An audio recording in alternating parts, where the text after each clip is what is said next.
اب دوسرا شعر جو معاون کے طور پر آئے گا وہ یوں ہے کہ غم دورہ نے کشاکش تو بہت کی لیکن یاد ان کی دل حسرت سے بھلائی نہ گئی۔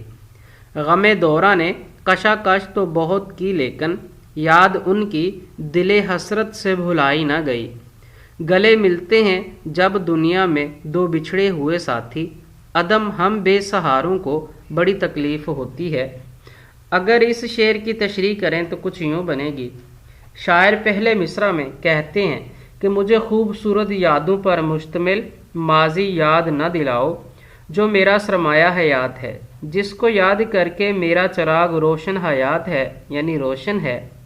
میں خوبصورت دنوں کو یاد نہیں کرنا چاہتا جب میرا محبوب مجھے ہر وقت ہر لمحہ میسر تھا، جب میں اپنی مرضی سے اپنے محبوب کے در پر دستک دے سکتا تھا۔ اے میرے دوست، مجھے ان خوبصورت اور دل افروز محافل کی یاد نہ دلاؤ جب ہر طرف بہاروں کا زمانہ تھا، ہر سو پھول کھلے ہوئے تھے، ہر کسی کے ہاتھ میں جام حیات ہوا کرتے تھے، جہاں زندگی بھاگتی محسوس ہوتی تھی، دل شادمانیوں سے بات تھے، مسرتیں چہروں کی رونق ہوا کرتی تھیں۔ ہمیں جب کوئی وہ خوبصورت لمحات یاد دلاتا ہے تو ہمیں نہایت ناگوار محسوس ہوتا ہے۔ ایک شاعر نے اپنی اسی ناگواری کو کچھ یوں بھی محسوس کیا ہے کہ گلے ملتے ہیں جب دنیا میں دو بچھڑے ہوئے ساتھی، عدم ہم بے سہاروں کو بڑی تکلیف ہوتی ہے۔ اب ہم بات کرتے ہیں اس غزل کے تیسرے شعر کی۔ اب تیسرے شعر میں شاعر کچھ یوں کہتے ہیں کہ نہیں آتی تو یاد ان کی مہینوں تک نہیں آتی، مگر جب یاد آتے ہیں تو اکثر یاد آتے ہیں، مگر جب یاد آتے ہیں تو اکثر یاد آتے ہیں۔ اب اس میں مہینوں تک یعنی کئی مہینوں تک، اکثر یاد آنا یعنی مسلسل یاد آنا، بہت زیادہ یاد آنا۔ اب تیسرے شعر کا مفہوم کچھ یوں بنے گا کہ محبوب کی یاد جب نہ آئے تو مہینوں تک نہیں آتی، مگر جب یاد آتی ہے تو بہت زیادہ یاد آتی ہے۔ اب اس میں معاون کے طور پر جو شعر آئیں گے وہ درج ذیل ہیں۔ وہ فراق وہ وصال کہاں، وہ شب و روز وہ ماہ و سال کہاں، ایک مدت سے تیری یاد بھی آئی نہ ہمیں، اور ہم بھول گئے ہوں تجھے ایسا بھی نہیں۔ سیف کس طرح بھلائے گا تجھے، کیا تیرے لطف و کرم یاد نہیں۔ سیف کس طرح بھلائے گا تجھے، کیا تیرے لطف و کرم یاد نہیں۔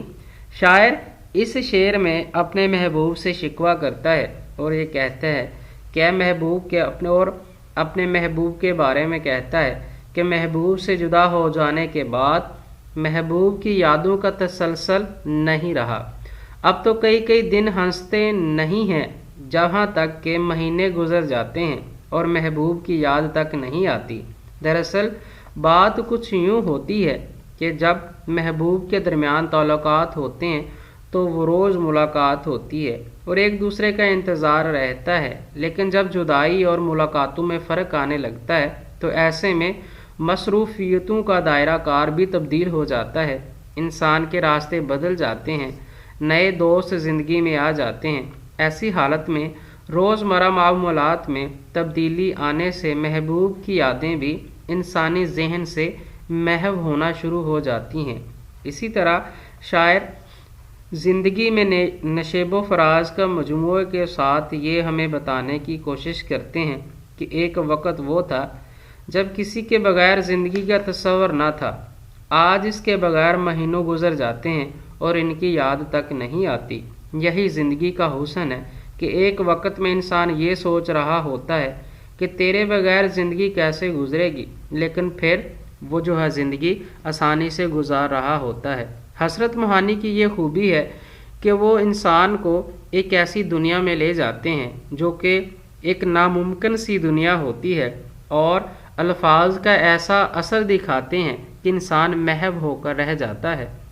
اب ہم بات کرتے ہیں اس غزل کے آخری شعر کی طرف۔ حقیقت کھل گئی حسرت تیرے ترک محبت کی، تجھے تو اب وہ پہلے سے بڑھ کر یاد آتے ہیں۔ حقیقت کھل جانا یعنی اصل بات سامنے آ جانا، ترک محبت یعنی محبت کو چھوڑ دینا، بڑھ کر یاد آنا یعنی پہلے سے زیادہ یاد آنا۔ اب اس شعر کا مفہوم کچھ یوں بنے گا: اے حسرت، تو نے محبوب سے جدائی اختیار کر لی ہے، لیکن وہ تو تمہیں پہلے سے بھی زیادہ یاد آنے لگا ہے۔ ہم کو ان سے وفا کی امید جو نہیں جانتے وفا کیا ہے۔ نہیں آتی تو یاد ان کی مہینوں تک نہیں آتی، مگر جب یاد آتے ہیں تو اکثر یاد آتے ہیں۔ مجھے امید ہے کہ اس لیکچر کو سننے کے بعد آپ کو حسرت موہانی کی پہلی غزل میں کوئی مسئلہ درپیش نہیں آئے گا۔